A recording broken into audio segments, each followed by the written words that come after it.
At 80 years old, Eric Clapton is finally telling the truth about his legendary friendship with George Harrison of the Beatles, a bond that was tested by one of rock music's most famous love triangles.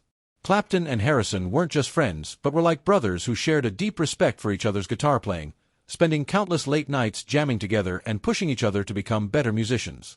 But Michael J. Fox is a living example of hope and strength, a man who took his pain and turned it into something that helps millions of people. He didn't start with money or an easy life.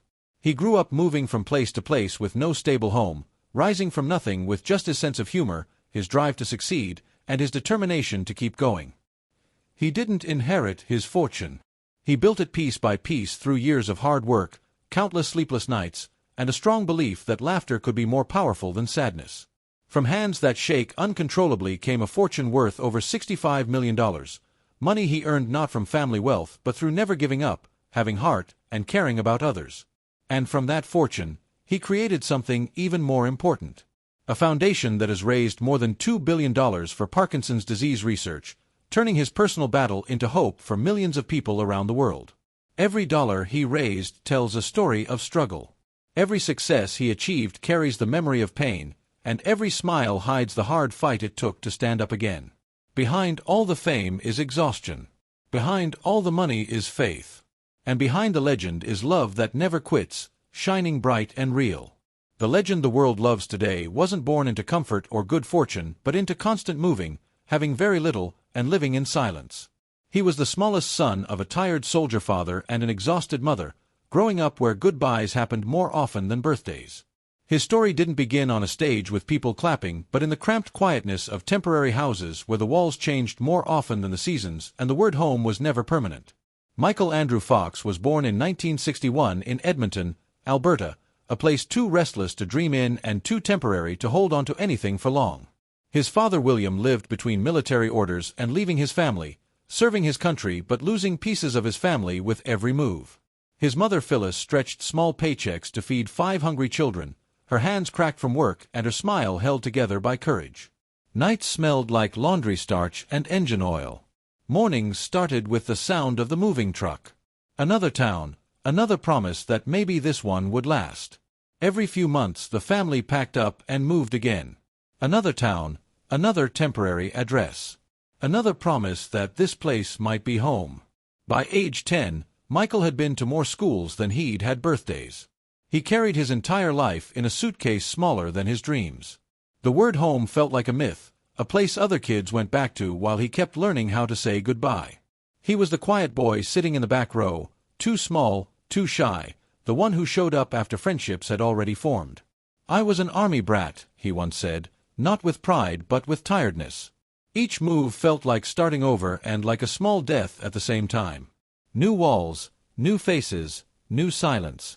Some kids learned to play piano or baseball. Michael learned to say goodbye without falling apart. When other kids built memories, he built masks to hide behind.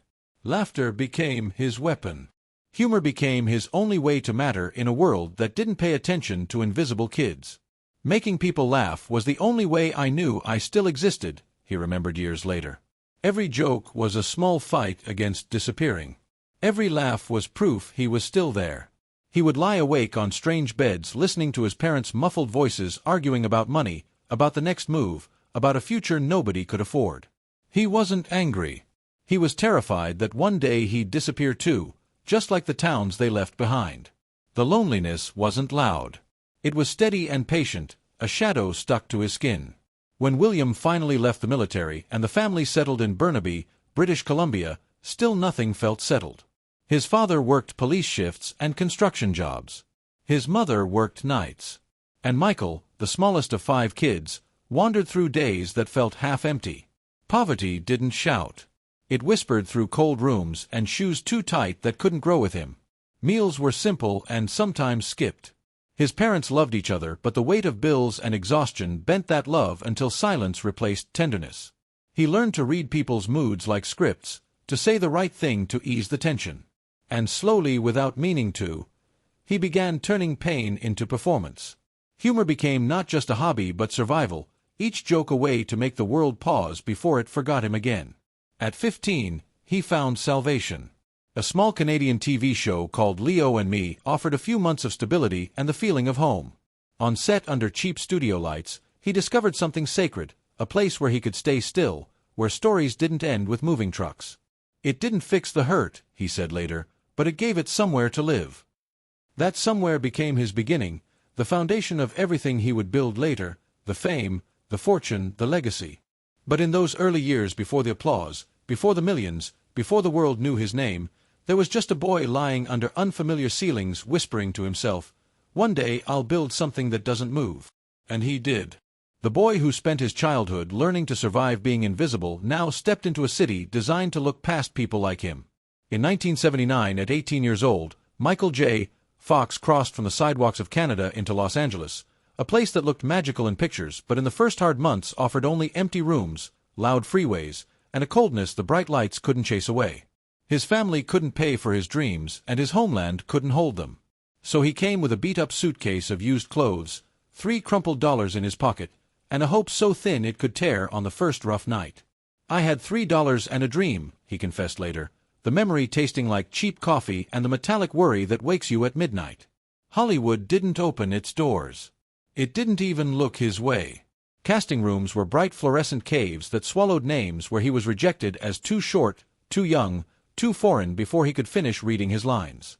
When he ran out of couches to sleep on and floors offered no comfort, the city taught him how to move like a shadow, sleeping on borrowed sofas, on bare floors, on park benches under freeway bridges, or wandering until the cold and glare forced him into a 24-hour diner booth. Nights in Los Angeles were loud and empty, the air tasting like car exhaust and cheap coffee, and the cold bit through thrift store coats until his teeth hurt. Hunger was a constant pain that made the world sharper, more urgent. A bus ticket, a slice of bread, a coin to call home. There were evenings when the neon signs looked like promises he couldn't afford and mornings when he'd clutch his suitcase tighter, feeling the fabric worn thin where his hands kept worrying it.